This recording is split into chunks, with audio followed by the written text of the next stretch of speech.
আমরা যদি রাজনীতিটা একটু বিশ্লেষণ করি, রাজনীতির সূচনাই হয়েছিল একটা অরাজক পরিস্থিতির মধ্য দিয়ে। এই অরাজক পরিস্থিতি আমরা কিন্তু এটা উত্তরাধিকার সূত্রে পেয়েছি। স্বাধীনতার পরে ৭২ সালে,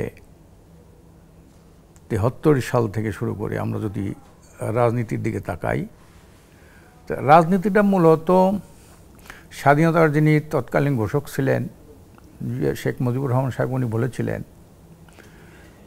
সবাই পায় সোনার খনি, আমি পেয়েছি চোরের খনি। এই চোরের খনি দেওয়া কিন্তু, চোরের খনি দিয়ে কিন্তু বাংলাদেশের রাজনীতির শুরু, এটা বুঝতে হবে। এরপরে যারাই যখন ক্ষমতায় গেছে, এখান থেকে শিক্ষা নিয়ে কেউ চুরি করেছে, কেউ ডাকাতি করেছে, কেউ অর্থ লোপাট করেছে, এই ধারাবাহিক। কেউ মানুষের অধিকার হরণ করেছে।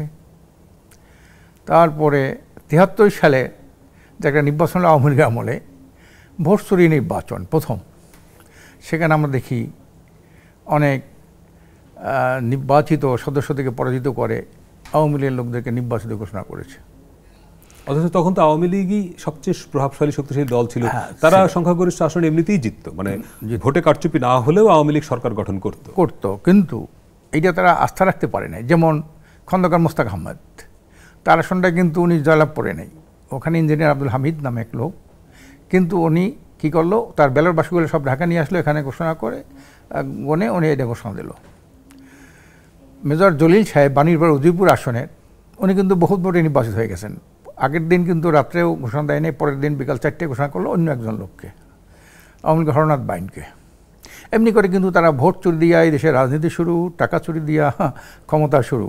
কাজে এইখান থেকে এই ধারাবাহিকতায় কিন্তু রাজনীতি একটা সুস্থ পরিবেশ, একটা ডিসিপ্লিন, নিয়মতান্ত্রিকভাবে দাবি দেওয়া পূরণ, এইটা কখনোই ছিল না। যার কারণে ওখান থেকেই এরা মনে করে আন্দোলন সংগ্রাম, রাজপথে মিছিল মিটিং করা ছাড়া, অবরোধ করা ছাড়া কোনো দাবি আদায় হবে না। এইটা কিন্তু এদেশের রাজনৈতিক উত্তরাধিকার সূত্রে আমরা পেয়েছি। তার এই ধারাবাহিকতায় কিন্তু যতদিন যায় অত এইটার প্রসারতা বাড়ে। আজকের আপনি তো বললেন 2টা জায়গায়, আমি পথে আরও একটা দেখে আসলাম। আচ্ছা, লাল পতাকা দাঁড়িয়ে একটা মিছিল দেখলাম, কতভাবে বের হয়েছে। আর আপনি যখন প্রেস ক্লাবের সামনে দেখবেন ডেইলি 2টা 4টে 5টা ওখানে থাকেই, কেউ মানববন্ধন করে, কেউ সমাবেশ করেই দাবি দেওয়া নিয়ে করে। এইটা হলো কি, রাজনীতি যদি শৃঙ্খলা না থাকে, ডিসিপ্লিন না থাকে, তখন যে অবস্থাটা হয়।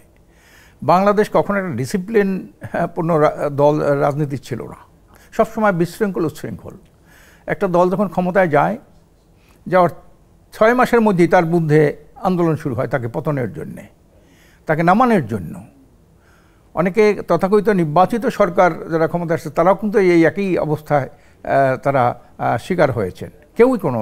এবং কখনোই সবচেয়ে হলো দুর্ভাগ্যজনক হলো যে গণতন্ত্রের জন্য দেশ স্বাধীন হয়েছিল, সেই গণতন্ত্রের কোনো অধিকার, গণতান্ত্রিক অধিকার দেশে মানুষ কখনো ফিরে পায় নাই, কোনো আমলেই পায় নাই, কোনো সরকার আমলেই পায় নাই।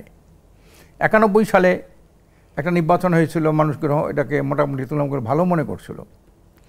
কিন্তু আওয়ামী লীগ সরকার ওই নির্বাচনটাকে, আওয়ামী লীগ দল ওই নির্বাচনটাকে সূক্ষ্ম কারচুপি হয়েছে বলেছিল।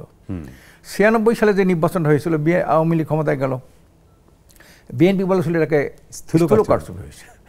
তাহলে দেখা গেল যে সবচেয়ে 2টা নির্বাচন যে ভালো হয়েছে, 91, 96, সেই 2টা নির্বাচনও বিতর্ক মুক্ত হতে পারে নাই। তা যার কারণে হয়েছে কি, কোনো একটা গণতান্ত্রিক জনমতের ম্যান্ডেট নিয়ে সুন্দর সুষ্ঠুভাবে কখনোই কোনো সরকার গঠিত হয় নাই।